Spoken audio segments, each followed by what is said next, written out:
All right, let's bring in Senator Ken Conrad of North Dakota, of course, chairman of the Senate Budget Committee. Has had a busy day already. Senator, thanks for being with us. You bet.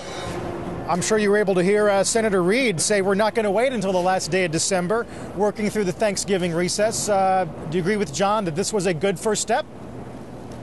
Extremely positive. I'm even more encouraged. You know, I've felt all along that there's a good chance that we could arrive at a framework agreement in this lame duck session, lay out the size of the package, how it would be distributed, how much we'd cut in spending, how much we'd raise in revenue, lay all that out before the end of the year, and have a down payment so that everybody understood that we were serious about this. And I think all of that can happen. Senator, let me ask you about the revenue side of the equation. Republicans have said they're open to revenue, not just dynamically scored revenue, but static revenue through loopholes and exclusions. They're resisting an increase in the top rate. I'm wondering what you think happens if, as the president said, you find that you can't get enough from loopholes and deductions. Do you see Republicans giving on the top rate and it goes up somewhat, or do you see some other source of revenue coming in aside from the loopholes and exclusions? Look, what is very clear, and I've spent 5 years working on these issues since Judd Gregg and I proposed a presidential commission to close this gap. What's very clear from the numbers is you can't do it without raising rates, at least on capital gains and dividends. That's very clear. So you do have to have rate increases. You could do it mathematically, but by not going up on the top rate, that is from 35% to 39.6%. But that presents some very difficult challenges in terms of the so-called tax expenditures, because if you don't go up on the top rate, you have to go deeper into tax expenditures. That means you start affecting very popular things like home mortgage deduction, like the health care deduction, like other things that are popular with the American people. What is absolutely clear is you do have to go up on rates on capital gains and dividends because, as you know, right now, they're taxed at 15%. Everybody else, all other income, earned income, is taxed at 35%. Senator, that differential has to close. Is that where you think the sweet spot in the negotiations might be? That is, you sharply limit deductions for people at the top end, keep the top rate at 35, but have the cap gains and dividend rates go up? I'm just saying this. That could work mathematically. Whether it works politically because of the tax expenditures you then have to alter is a separate question. But I think the president has been entirely correct to say you've got to negotiate from that 39.6% rate because, believe me, it is hard to make this all work.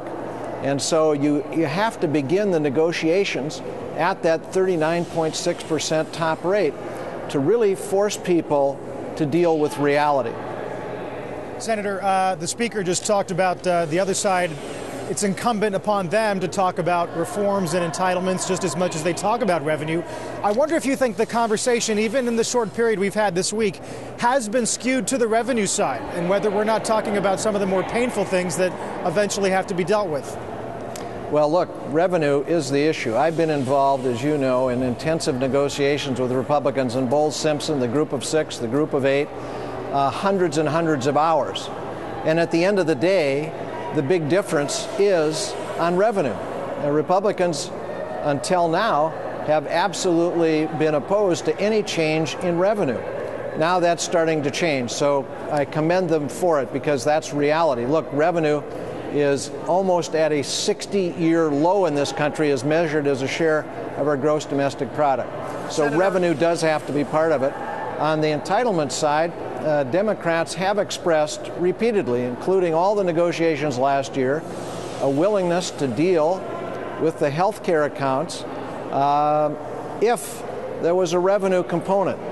But so far, until now, Republicans have resisted that component. I think that's why it has gotten so much emphasis this week.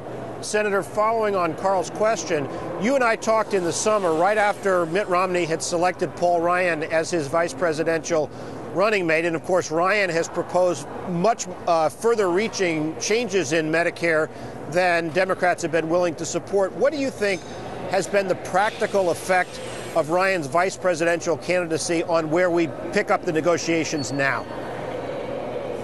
I don't think it's had much effect, really, other than the really extreme proposal that Congressman Ryan had in his first budget has been pretty much rejected by even his own party. I don't think anybody is going to accept shredding Medicare in order to get an agreement.